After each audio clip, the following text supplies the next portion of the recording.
मैं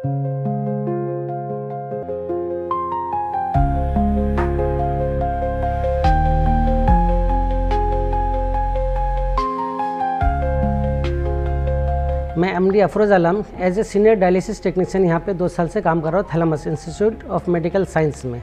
मेरे एक्सपीरियंस के हिसाब से मैं अभी जो देखता हूँ, जो इस यूनिट का एक खासियत है कि हम लोग hygienic maintenance and patient caring में बहुत फोकस किए हुए हैं। जो अभी हमारे यूनिट को देख सकते हैं कि हाइजीनिक मेंटेनेंस और हमारे पेशेंट से आप रिव्यू ले सकते हैं कि पेशेंट हमारे कैसे कंडीशन में है। আমার নাম কৃষ্ণের অধিকারী আর আমি কোচবিহার ডিস্ট্রিক্ট থেকে আসি। 100 কিলোমিটার একাই যাই একাই আসি, কোনো প্রবলেম থাকে না।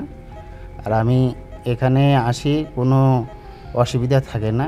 এখানে সব কিছু ভালো হয়, একদম পরিষ্কার, সব কিছু সাফ সুতরা, মানে ভালো লাগে। আর এখানে অ্যাভেলেবেল ডাক্তার भी পাওয়া যায়, এখানে সব কিছু ঠিক আছে। এখানে যে সময় আসি সেই সময় একদম ভালো লাগে, যে এরকম লাগে বাড়ির মতো লাগে, কোনো অসুবিধা থাকে না।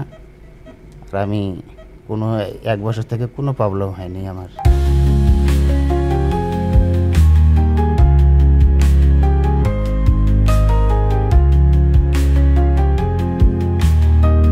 ভিজিট করুন thalamus institute of medical sciences, Phulbari battalion মোড়ের কাছে, শিলিগুড়িতে। কল 03561 354100।